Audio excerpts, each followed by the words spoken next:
በቅድሚያም አርዕስተ ዜናዎቹን በማስቀደም ጀምራለሁ። በወልቃይት ዙሪያ በጠለምት እየተደረገ ባለው ውጊያ በዛሬው ቀዝቀዝ ባለው ውጊያ የአማራ ኃይሎች በኮሎኔል ደመቀ ዘውዱ እየተመሩ ከጥቂት የመከላከያ ሰራዊት ጋር በመቀናጀት በህወሓት ኃይሎች ላይ ድል እንደቀናቸው ሲነገር የትግራይ ኃይሎች ተጨማሪ ኃይል በማስጠጋት በነገው ዕለት የለየለት ውጊያ ሊከፍቱ መዘጋጀታቸውም ተነግሯል።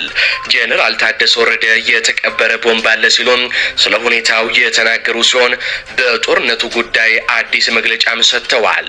ዝርዝር ይዘንበታል። የአብይ አህመድ ምርጫ ቦርድ ወልቃይትን በትግራይ ስር አካትቼዋለሁ ማለቱን ተከትሎ የነ ኮሎኔል ደመቀ ዘውዱ አስተዳደር በአስቸኳይ እርማት አድርጉ ሲል ማስጠንቀቂያም ሰጥቷል። እንመለከተዋለን። ሰሜኑ በድሽቃና በመድፍ ድብልቅልቁ ሲወጣ አብይ አህመድ በምስራቅ ኢትዮጵያ ጅጅጋ ላይ ከቀጠናው መሪዎች ጋር ለሌላ ጥፋት እየተዘጋጁ መሆናቸው ተገልጿል። ዝርዝር ዘገባ ይዘንበታል። ወዲህ በአማራ ክልል የሚደረጉ ውጊያዎችም ተጠናክረው ሲቀጥሉ ፋኖ በጎጃምና ሸዋ የአገዛዙን ጦር አጭዶ እየከመረው ነው። በሸዋ የአየር ወለድ ኮማንዶ የብልጽግና ጦር ሲደመሰስ በጎጃምም የአገዛዙ ጦር ተመሳሳይ ጣፋንታም ደርሶታል። በመረጃ ሰዓታችን ይዳሰሳል። ሰላም ጤና ይስጥልኝ አድማጭ ተመልካቾች፣ እንደምን ቆያችሁ? ከላይ በአርዕስተ ዜና ያደመጣችሁትን መረጃዎች ወደ እናንተ ላደርስ እዚህ ተገኝቻለሁ። ይህ ህዝባዊ ትግሉን የምትደግፉ እንዲሁም ሀገር ወዳድ የሆናችሁ አድማጭ ተመልካቾች ቪዲዮን ላይክ፣ ቻናሉን ሰብስክራይብ አድርጋችሁ የደወል ምልክቱን ታበሩ ዘንድ እንጠይቃለን። እንዲሁም በኮሜንት ድል ለህዝብ ልጆች፣ ድል ለጀግኖቹም እያላችሁ ለህዝቡ ሲሉ ጫካ የገቡትን ታጋዮች ታበረታቱ ዘንድ እየጠየቅናችሁ በቀጥታ ወደ መረጃዎች ያለፍኩኝ፣ እስከ ፍጻሜው ድረስ አብራችሁኝ ቆዩም። ቀዳሚ ወዳደረኩት ዘገባ አልፋለሁ። አብይ አህመድ ከጅቡቲ ከሶማሊያ መሪዎች ጋር በጅጅጋ እየመከሩ ይገኛሉ። ጅቡቲ ከሰሞኑ በአፋር ክልል የድሮን ጥቃት ፈጽማለች። ይህ የሆነው ደግሞ ኢትዮጵያ አብራሪዎቹም የጦር አውሮፕላኖቹም ከአረብ ኤምሬት አምጥታ የአየር ትርኢት ስታሳይ በዋለችበት በዛኑ ቀን ነው። የኢትዮጵያ አየር ኃይል አየሩ የኛን የሚል መሪ ቃል አለው። ጅቡቲ የዛሬ ዓመት በአፋር ክልል የድሮን ጥቃት ሰንዝራ 4 ኢትዮጵያውያን መግደሏ ይታወሳል። ሰሞኑንም ይህንን ደግማለች።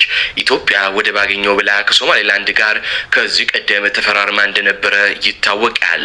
አብይ አህመድ ከሶማሌላንድ መሪ ጋር ሲፈራረሙ ሌላ ምን ይባላል ፈጣሪ ይመስገን ነው እንጂ ኢትዮጵያ ወደብ አገኘች ሲሉ በቁም የሚሄድ ውሸት ዋሽተው ነበር። የአብይ አህመድ የበሬ ወለደ ውሸታቸውንም ተከትሎ ደጋፊዎቻቸው በአዲስ አበባ ጎዳናዎች መንገድ አዘግተው ሲጨፍሩ እንደነበረም ይታወሳል። ነፋና እነ ኢቲቪ ኢትዮጵያ ወደብ አገኘች እያሉ የሐሰት ዘገባም አሰራጭተው ነበር። ግብጽ ይህንን አጋጣሚ ተጠቅማ ሶማሊያ ላይ ጦሯንም አስፍራለች። ኢትዮጵያን መክበብም ችላለች። ግብጽ በደቡብ ሱዳንም እጇን አስገብታለች። በምዕራብ ኢትዮጵያ የሚነሱ በርካታ ግጭቶች በግብጽ ስፖንሰርነት ነው የሚነሱ። የቀድሞ የኢትዮጵያ መሪዎች ግብጽ ወደ ምስራቅ አፍሪካ እግሯንም እጇንም እንዳታስገባም አድርገው ዘግተውባት ነበር። ግድ የሌለውና ተላላው አብይ አህመድን ተጠቅማ ግን ግብጽ በምስራቅ አፍሪካ እጇንም እግሯንም ማስገባት ችላለች።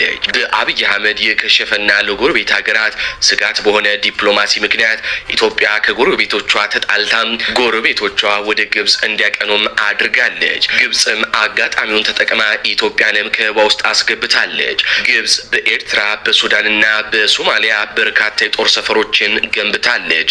አሁንም አዳዲስ የጦር ሰፈሮችን እየገነባች ነው።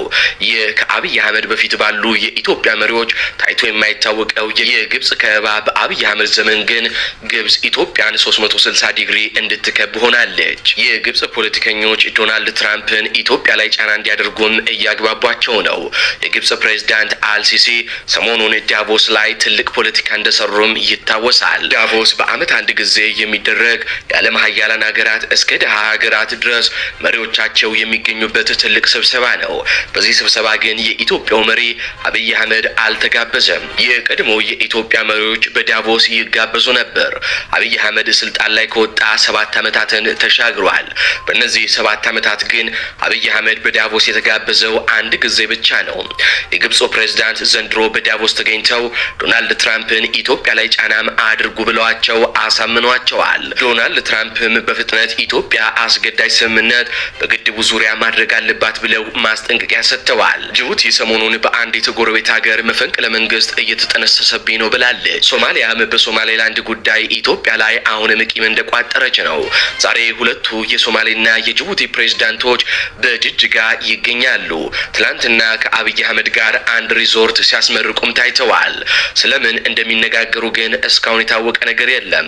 ምናልባትም አብይ አህመድ 2013 ላይ ትግራይን ለመውጋት የኤርትራን ጦር እንዳስገባው አሁንም አማራን ለመውጋት ደግሞ ከሶማሌና ከጅቡቲ አዲስ ጦር ሊያስገባም አስቦም ይሆናል። ወዲህ ደግሞ ህወሓት በወልቃይት ትንኮሳውን ቀጥሎበታል። በአየርም በየብስም ወደ ትግራይ መሄድ አይቻልም።